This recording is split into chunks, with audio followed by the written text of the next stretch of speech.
400 साल पुराने मुद्दे पर हो रही राजनीति। नागपुर हिंसा पर एमीन नेता वारिस पठान का बयान। देखिए, अभी हमको भी जानकारी मिली कि नागपुर के अंदर कुछ पथराव हुए, वायलेंस हुए, तो हम तो हर किस्म की वायलेंस का पुरजोर से खंडन करते हैं। वायलेंस नहीं होना चाहिए, सभी को कायदे कानून का पालन करना चाहिए। पर ये क्यों हुआ, किस लिए हुआ, ये सब चीज की पूरी तरह से महाराष्ट्र सरकार को जांच करनी चाहिए। देखिए, हम तो कितने दिनों से बोल रहे हैं कि महाराष्ट्र के अंदर कुछ बीजेपी के ऐसे नफरती चिंटू आ गए जो बस दिन भर आग भड़काने का काम कर रहे हैं, नफरती भाषणबाजी कर रहे हैं। अभी कल भी इनका एक बाहर से आए थे हैदराबाद से, उन्होंने आके पुणे के अंदर एक भाषण दे दिया। अब ये सारी चीजें जो है, ये नफरत फैला रही है ना। हम तो पहले से बोल रहे हैं कि ऐसे लोगों के ऊपर लगाम लगाए सरकार, वरना देखिए आज किस स्थिति में चला गया है। अब महाराष्ट्र के अंदर हुआ, हम बोल रहे थे कि महाराष्ट्र में काफी दिनों से कुछ लोग चाहते हैं कि तनाव पैदा हो, चाहते हैं कि नफरत भड़के, चाहते हैं कि इस तरह का वायलेंस हो।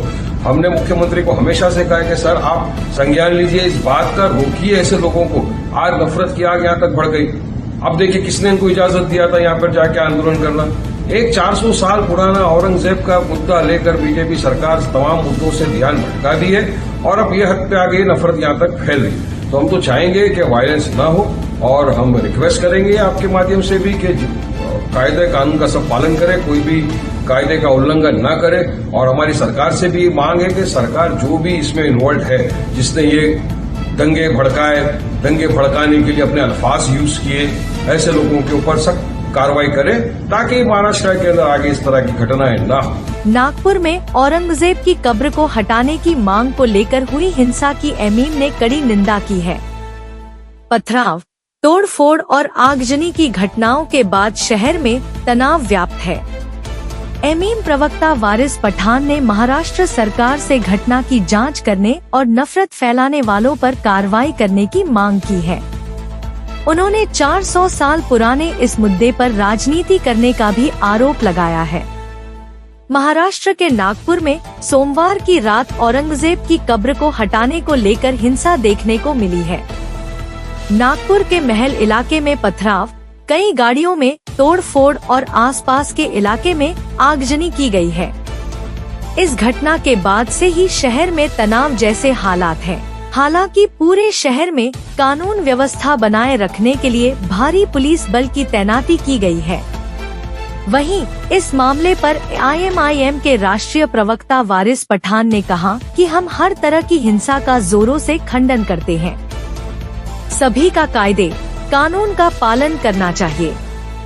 नागपुर हिंसा पर वारिस पठान ने कहा कि ये हिंसा क्यों हुई और किस लिए हुई, इसकी जांच महाराष्ट्र सरकार को करनी चाहिए। कल हैदराबाद से एक आए थे टी राजा सिंह, उन्होंने पुणे के अंदर के भाषण दिया। ये सभी चीजें ही नफरत फैलाने का काम कर रही है। सरकार इन सभी चीजों पर लगाम लगाए। सरकार ऐसे लोगों के ऊपर लगाम लगाए। हम बोल रहे थे कि काफी लोग कुछ दिन से चाहते हैं कि महाराष्ट्र में नफरत पैदा हो, उसी का ये असर है। उन्होंने कहा कि हमने सीएम फडणवीस को हमेशा कहा है कि इस तरह की घटनाओं को रोकें। आज नफरत की आग यहाँ तक बढ़ गई है। किसने इन लोगों को वहाँ जाकर आंदोलन करने का इजाजत दी थी? इस बात की भी जांच होनी चाहिए। वारिस पठान ने औरंगजेब मामले पर कहा कि एक 400 साल पुराना औरंगजेब का मुद्दा लेकर बीजेपी सरकार तमाम मुद्दों से ध्यान भटका रही है। हम चाहेंगे कि हिंसा न हो और हम रिक्वेस्ट करेंगे कि सभी कायदे कानून का पालन करें और कोई भी इसका उल्लंघन न करे। सरकार से हम मांग करेंगे कि जिन लोगों ने दंगे भड़काने वाले भाषण दिए और दंगों को उकसाया, वैसे लोगों के खिलाफ सरकार कार्रवाई करे। संभाजीनगर में स्थित मुगल बादशाह औरंगजेब की कब्र को गिराए जाने को ये पूरी हिंसा हुई है। प्रदर्शन के दौरान दो समूहों के बीच हिंसक झड़प हो गई, जिसमें पथराव और आगजनी हुई। हिंसा को कंट्रोल करने के लिए पुलिस ने आंसू गैस के गोले दागे और कई लोगों को हिरासत में लिया। वीएचपी और बजरंग दल ने औरंगजेब की कब्र को हटाने की मांग को लेकर अपनी आवाज बुलंद की है। उनका कहना है कि यह कब्र सदियों के उत्पीड़न और अत्याचारों का प्रतीक है, जो उनके शासनकाल के दौरान हुए थे। इसके अलावा बीते दिन तेलंगाना के बीजेपी विधायक टी राजा सिंह ने पुणे में सरकार कब्र हटाने की बात कही थी। इसके साथ ही कई सवाल भी खड़े किए थे। हिंसा के बाद विपक्ष टी राजा को भी निशाने पर ले रहा है।